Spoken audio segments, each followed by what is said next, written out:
Magandang araw mga kasinso at kumusta ho kayo? So sa video na ito ay tatalakayin natin yung isang negosyo na maliit lang yung puhunan pero possible na malaki yung kikitain. At kung ikaw ay naghahanap ng isang negosyo na doable at less maintenance, tapusin mo ang video na to. Dahil until now, ginagawa ko pa itong side business na ito at talaga namang goods na goods yung kitaan. Bago ko i-share sa inyo mga kasinso, ito muna totoong kwento. No? Noon, nung bago pa lang ako nakapasok sa BFP as firefighter, marami akong naipong pera dahil malaki yung sahod at binata ko. Sa naipon kong pera ay one time naisipan kong mag-invest at mag-business. So nagka-interest akong simula ng negosyo. So dahil wala pa akong idea, wala pa akong alam sa business ay yun, sinubukan kong mag-farming, no? Sa farming kung ano-ano yung sinusubukan ko, no? Nag-alaga ako ng kambing.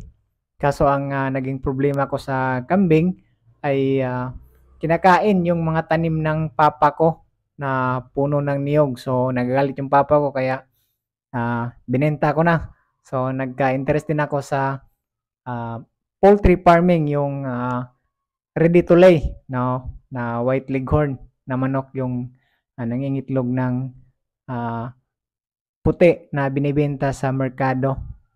At ang naging problema ko din sa pangitloging manok ay nabigyan ako ng supplier na yung iba hindi magandang manok kaya maliit lang yung production pero malaki yung binayaran ko sa per head ng mga hens na mga manok. So, yun nga, sa along the way, ay lugi ako sa patuka ng manok dahil sa sobrang mahal ng patuka at maliit lang yung production or output ng manok. So, yun, lugi na naman. Hanggang sa napunta ako sa piggery business, no? So, nag-alaga din ako ng baboy. Ang naging problema ko din sa baboy ay konti lang yung source namin ng tubig at nung sa time na pwede nang ibenta yung mga baboy ay binibili lang ng mura ng mga buyer, no? So sila yung may control ng presyo kaya medyo lugi din, no? Sa feeds din, napakamahal ng feeds ng baboy. So kung may profit man ay hindi ganoon talaga kalaki at wala lang sa effort mo, no, sa pag-alaga. Kaya nahinto ko na din. At after ng piggery mga kasinso, hindi pa talaga ako sumuko, no. Nag-try uli ako ng free range chicken na naman, no. So from sisiw to hanggang sa lumaki ay yun, aalagaan mo. So every stage ng manok ay kailangan mong tutukan, no. Kasi very sensitive din ang manok, no, sa mga sakit. Marami kang dapat i-consider from incubation, no, hanggang sa 1 month old, 3 months old, may mga vaccine ka pang kailangan na ibigay sa kanila. Dahil once hindi mo matutukan yan, lalong-lalo na sa vaccine, ay pag nadapuan niya ng sakit, madaling maubos kung kahit gaano pa kadami yung manok mo, no? So maraming dapat i-consider.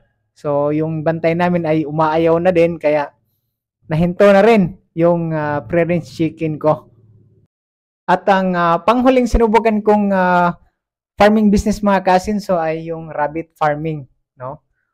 Sinubukan ko rin na mag-rabbit farming. So bumili ako sa Tarlac, no, ng mga magagandang materialis as a breeder, no? So napakamahal ng mga pure breed, nasa 10K yung isang 3 months old na rabbit, no? So ang sa rabbit naman is meat production, no? Kung gusto mo rin ng medyo malaki yung income ay pwede kang mag-breeder at ibenta mo yung mga kits at gagawin din nilang breeder, no? For breeding purposes. So ang purpose ko lang una sa rabbit farming ay makakuha ako ng rabbit meat dahil pino-promote din na ang rabbit meat ay napaka-healthy, napaka-high in protein at low in fat.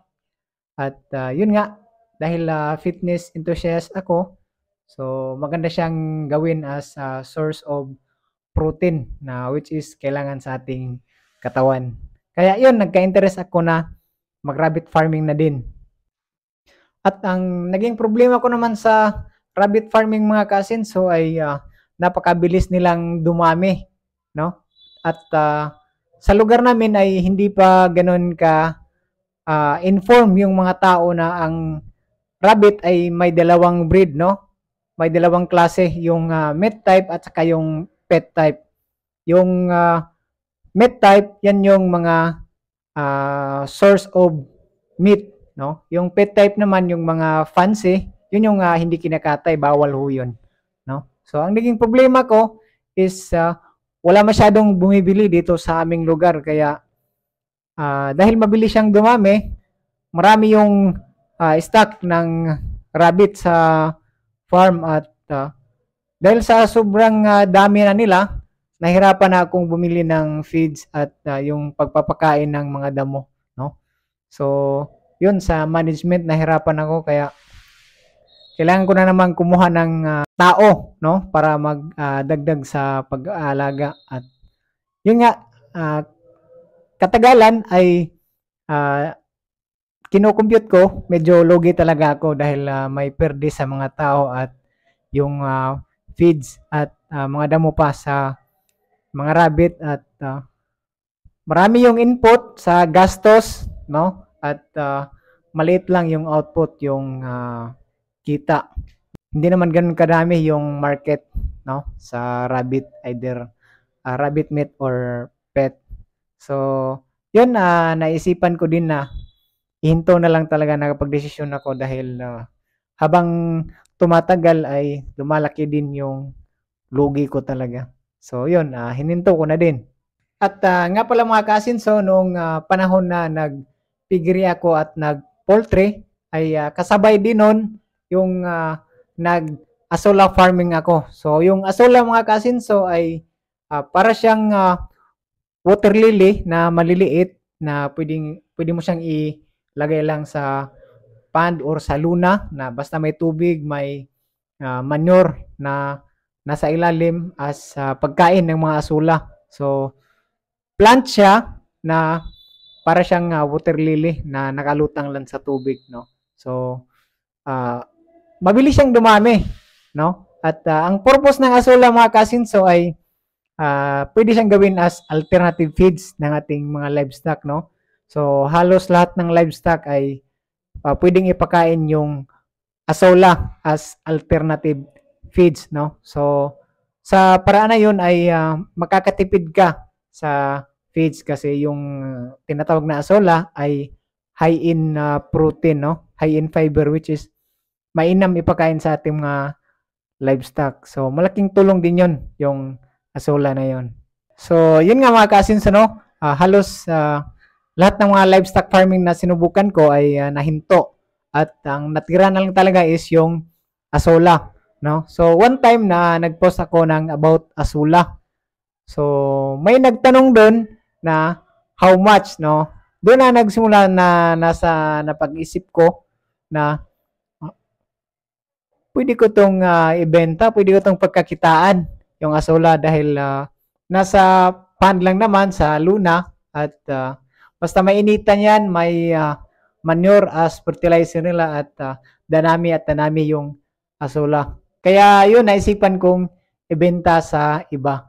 At nung starting ko, nung bumili ako ng asola is 500 per gallon, no? Yung starter kit nung bumili ako. Kaya yun din yung ginawa ko, no? Kung may magtatanong, may bibili, 500 per gallon, which is hindi ko inaasahan na ganun yung kita sa asola farming, no? Yun yung unexpected.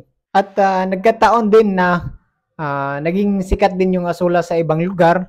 Kaya dito sa amin hindi pa ganun ka kilala yung asola. Kaya yung iba na nakakita ng ibang video about Asola ay ah, bibili talaga, no? Lalong-lalo na sa mga kalapit na lugar namin. So, yun yung market ko dahil ako yung una. So, marami yung bumibili sa akin. So, every other day may bumibili at every time na may bumibili ay pinopost ko sa page ko at every time na nagpo-post ako, marami din ang nag-i-inquire. So, yun hanggang sa naging tuloy-tuloy yung marami ding bumibili, no? So, may bibili ng 2 galon, 3 gallons. So, hanggang sa naging side business ko na yung Asola farming. Malaki yung market ng Asola dahil halos lahat ng livestock ay pwede siyang gawin as alternative feeds. Kaya marami ding nagka-interest, no? So, yun. Until lang mga kasinso ay isa ito sa source of income ko or side business ko ang Asola. So, sa pagsisimula ng Asola mga kasinso ay napaka-simple lang talaga, no? So, kailangan mo lang bumili ng Asola worth 300 to 500, no? Ang galon as starter. At bumili ka rin ng luna or trapal at lagyan mo ng tubig. So, yun, may Asola pad ka na, no? So, sa maintenance naman, kailangan mo lang ng manure, either rabbit manure, cow, or goat manure. Basta yung ilalagay mo is yung dry na talaga. As yun yung magsisilbing pagkain ng mga Asola plants, no? So, yun lang. So, napaka-doable ng Asola farming mga kasinso, no? So, madali siyang i-set up at yung maintenance naman kasi hindi naman siya ganun ka gastos, no? Dahil yung luna trapal ay tumatagal din naman ng mga 2 to 3 years, no? So, lagyan mo lang ng tubig at yan, goods na ho yan kahit hindi mo nabantayan. So, kung may bibili, mag-harvest ka ng ilang gallons, 3 to 4 gallons. After 2 to 3 days ay babalik na naman yan sa dami. So, ganun siya ka ganda alagaan. Imagine mga kasinso, no, may bibili na 3 to 5 gallons, no, every other day or every week. So, napakalaking tulong na din, no, sa side business. At dahil sa doable siya at less maintenance at maganda naman yung kita, hanggang yon ay nag-aasola pa rin talaga ako.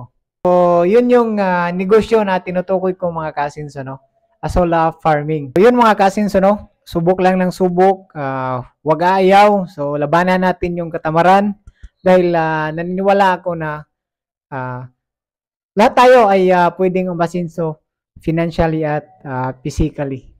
At nga pala mga kasinso, no, kung gusto mong magsimula ng Asola farming, so available pa rin sa farm ko yung Asola as starter kit. At lagi nating tatandaan mga kasinso na kahit anuman yung hamon ng buhay, wag na wag kang susuko at gawin mo lang kung anong dapat gawin at kung ano yung tama. At yun, thank you for watching mga kasinso at see you next vlog. Bye guys!